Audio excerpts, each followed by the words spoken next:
साथियों, स्वागत है आपका आपके अपने परिवार भारतवर्ष क्लासेस में। इस वीडियो में हम आज दिनांक 18 सितंबर 2024 प्रार्थना सभा के क्रम में पढ़े जाने वाले मुख्य समाचार, समान ज्ञान प्रश्नोत्तरी और साथ ही साथ मोटिवेशनल स्टोरी बहुत ही शानदार तरीके से करने वाले हैं। तो चलिए स्टार्ट करते हैं आज के सुविचार के साथ। आज का सुविचार कहता है, अगर तुम सूरज की तरह चमकना चाहते हो तो पहले सूरज की तरह जलना सीखो।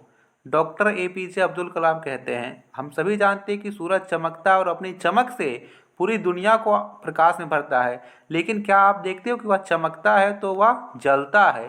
तो एक शिक्षक इसी तरह होता है, वो स्वयं जलकर स्वयं तक कर आप सभी को शिक्षित करता है। तो चलिए प्रारंभ करते हैं आज का यहाँ पर समान ज्ञान प्रश्नोत्तरी। सबसे पहला है प्राथमिक स्तर का प्रश्न। मैं जूम कर देता हूँ, आपको अच्छे से दिख जाएगा। बच्चे आप लोग वीडियो को लाइक नहीं करते, वीडियो को एक लाइक जरूर कीजिएगा। चलिए आज वीडियो का टारगेट है 200 लाइक। देखते हैं कितने बच्चे इसको अचीव करते हैं, कितनी जल्दी अचीव करते हैं। और यहाँ पर आप सभी का हाफ ईयरली एग्जाम के लिए हम वेरी इंपॉर्टेंट क्वेश्चंस बना रहे हैं। जितना भी सेट बनाया जाएगा आप सभी देखिएगा, आपका एक भी प्रश्न बाहर नहीं जाने का। साथ ही साथ आपने अपनी तक BWC किड्स चैनल को विजिट नहीं किया है तो उसमें रेगुलर क्वेश्चंस अपलोड हो रहा है। पहला प्रश्न है प्राथमिक स्तर का, ऐसा क्या है जिसके सिर और पूंछ तो है लेकिन शरीर नहीं है। सिर और पूंछ, शरीर नहीं है। सिर का मतलब हुआ हेड, हम लोग बोलते हैं ना सिक्का में हेड, और पूंछ को बोलते हैं टेल। हेड का हिंदी क्या होता है? सिर। टेल का हिंदी क्या होता है? पूंछ। तो हेड यानी सिर भी है, टेल यानी पूंछ भी है। तो हेड और टेल हो लेकिन शरीर नहीं है, तो यह सिक्का हुआ। हेड किसको बोलते हैं? मुंडी वाला को, जिसमें भारत सरकार रहता है। टेल किसको बोलते हैं? उसके पीछे वाला जिसमें सिक्का लिखा होता है। केरल की सबसे बड़ी नदी का क्या नाम है? तो यहाँ पर है पेरियार नदी।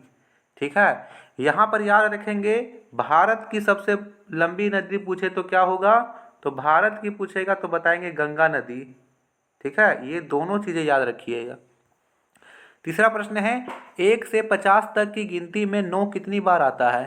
तो यहाँ पर 9 आता है 50 बार, 5 बार। कितना बार? 5 बार। ध्यान रखना है 1 से लेकर के 9 तक ही आपको गिनती, 1 से लेकर के 50 तक ही गिनती पूछ रखा है। कुम्हार चाक क्यों चलाता है? तो मिट्टी के बर्तन बनाने के लिए चाक चलाता है। वो चाक चलाता है जिससे मिट्टी का बर्तन बने, मिट्टी का दिया बनाना है, घड़ा बनाना है, सुराही बनाना है, सभी कुछ वो चाक से बनाता है। पुराने समय में लोग एक दूसरे को संदेश कैसे भेजते थे? तो वो पत्र लिखकर भेजते थे, और पत्र कबूतर के माध्यम से भेजते थे। उच्च प्राथमिक स्तर का प्रश्न है, कक्षा 6 से लेकर के 8 तक के विद्यार्थियों को ये पूछे जाएंगे। पहला प्रश्न, केंचुआ किस प्रकार से श्वसन करता है? तो यह त्वचा से श्वसन करता है। त्वचा मने स्किन से। ठीक है, अगला प्रश्न है, यदि हम कुछ समय के लिए अपनी श्वास रोक ले तो क्या होगा? तो क्या होगा? जब सांस लेते हैं तो ऑक्सीजन अंदर जाता है, ऑक्सीजन का स्तर कम हो जाएगा।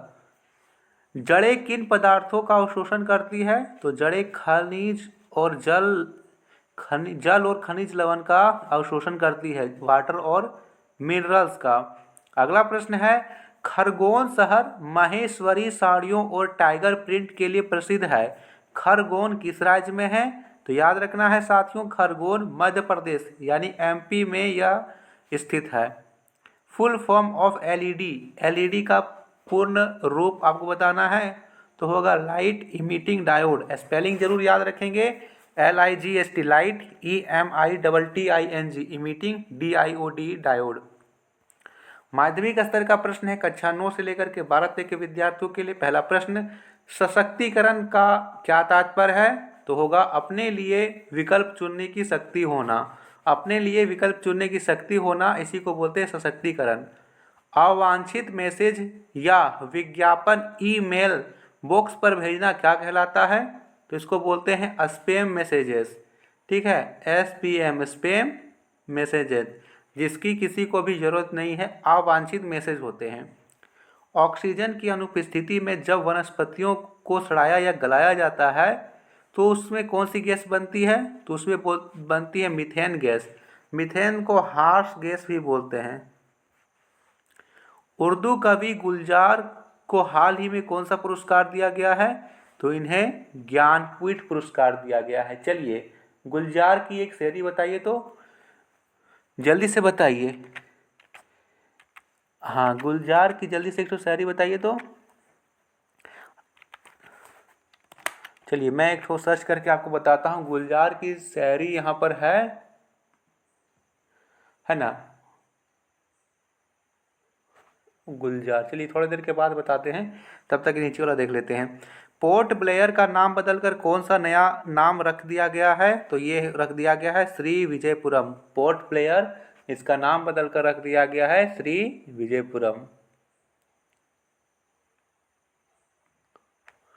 अगला प्रश्न यहाँ पर है, अब हम करते हैं आज के मुख्य समाचार। आज का मुख्य समाचार यहाँ पर हम करते हैं।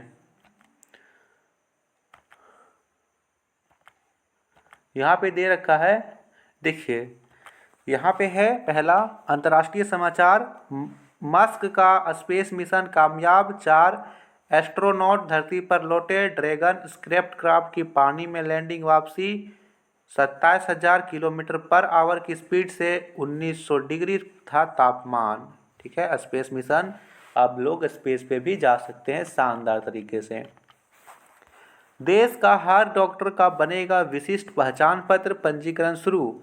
राष्ट्रीय चिकित्सा रजिस्टर एनपीआर पोर्टल का उद्घाटन 23 अगस्त को केंद्रीय स्वास्थ्य मंत्री जेपी नड्डा ने किया। यह डाटाबेस है जिसमें डॉक्टरों का पंजीकरण होगा। तत्काल प्रभाव से पंजीकरण के लिए तैयार है। राज्य की खबर है, टीटीपीएस में सोलर पावर प्लांट लगाने के लिए 50 करोड़ की मंजूरी। ललपनिया स्थित तेनुघाट थर्मल पावर स्टेशन में 50 मेगावाट का सोलर प्लांट लगाया जाना है। इसे लगाने में 275 करोड़ की लागत आएगी। खेल जगत का समाचार है, पारा थ्रो बॉल टूर्नामेंट, 10 राज्यों के दिव्यांग रांची में दिखाएंगे अपना हुनर। इस प्रतियोगिता का आयोजन para Olympic association of Jharkhand की ओर से रांची में 22-23 सितंबर को हरिवंश टाना भगत इंडोर स्टेडियम खेलगांव में किया जाएगा। शिक्षा करियर का है, विदेश में नौकरी दिलाने वाली भाषा है हिंदी। सरकारी विभागों में है हिंदी वालों की ढेर नौकरियां। हिंदी के एक्सपर्ट है तो हो जाइए करियर ऑप्शन। टीचिंग एंड यहाँ पर है academics, content writing and reporting, publish and editing, proof reading, script writing, voice over artist, social media manager, public relation officer, translator, Hindi officer, civil services, ये सभी का हिंदी भाषा के तौर पर यहाँ पर होता है। चलिए अगला हम देखते हैं आज का शानदार सा यहाँ पर स्टोरी, मोटिवेशनल प्रसंग, इंस्पायरेशनल प्रसंग। एक दिन एक भेड़िया अपने द्वारा मारे गए जानवर का मांस खा रहा था। उसके गले में एक छोटी सी हड्डी फंस गई और वह उसे निगल नहीं पाया। जल्दी ही उसने अपना गले में बहुत तेज दर्द महसूस हुआ और वह उसे कम करने के लिए कोई उपाय तरीका खोजने की कोशिश में इधर उधर भागने लगा। उसने हर किसी से मदद की भीख मांगी। आखिरकार भेड़िया सारस के सामने आ गया। कृपा करके मेरी मदद करो, भेड़िए ने विनती की। मैं तुम्हें वही दूंगा जो तुम चाहते हो। क्रेन ने उसकी एक मदद देने के लिए सहमति जताई और भेड़िए को निर्देश दिया कि वह अपनी तरफ लेट जाए और अपने जबड़े जितना हो सके उतना फैला ले। क्रेन ने फिर अपनी लंबी गर्दन भेड़िए के गले में डाली और हड्डी को बाहर निकाला। क्रेन ने फिर अपना इनाम मांगा। खुश रहो, भेड़िए ने मुस्कुराते हुए अपने दांत दिखाते हुए कहा। तुमने अपना सिर भेड़िए के मुंह में डाला है और फिर उसे सुरक्षित वापस निकाल लिया है। यानी कि दया और लालच एक साथ साथ नहीं चल सकते। देखिए कहानी क्या है कि एक सारस और भेड़िया, यहाँ पर जो सारस होता है वो भेड़िए के मुंह से हड्डी निकाल लेता है। भेड़िया से सारस बोलता है कि मुझे इनाम चाहिए, तो सारस क्या बोलता है कि तुम्हारा इनाम यही है कि तुम मेरे मुंह में अपना चोंच घुसाए हो, उसके बाद यहाँ पर अच्छे से निकाल लिए हो, यानी किसी प्रकार का नुकसान नहीं हुआ है, तो ये सबसे बड़ी तुम्हारा इनाम है। चलिए आज का महत्वपूर्ण दिवस है, आज है 18 सितंबर विश्व बांस दिवस। यह दिन बांस के बारे में जागरूकता बढ़ाने के लिए मनाया जाता है। अंतर्राष्ट्रीय सम्मान वेतन दिवस। यह दिन लैंगिक वेतन अंतर को उजागर करता है और लिंग की परवाह किए बिना समान कार्य के लिए समान वेतन की मांग करता है। आज का वर्ड ऑफ द डे है टेक केयर, यानी ध्यान रखना या ध्यान देना, सावधान रहना। Take care that you don't spill your tea. छात्र प्रतिज्ञा, ये देख लीजिएगा। मेरा विद्यालय मेरा अभिमान। धन्यवाद। ठीक है, चलिए बहुत बहुत धन्यवाद। वीडियो को लाइक कीजिए, शेयर कीजिए और नए हो तो सब्सक्राइब ज़रूर करिएगा। Thank you.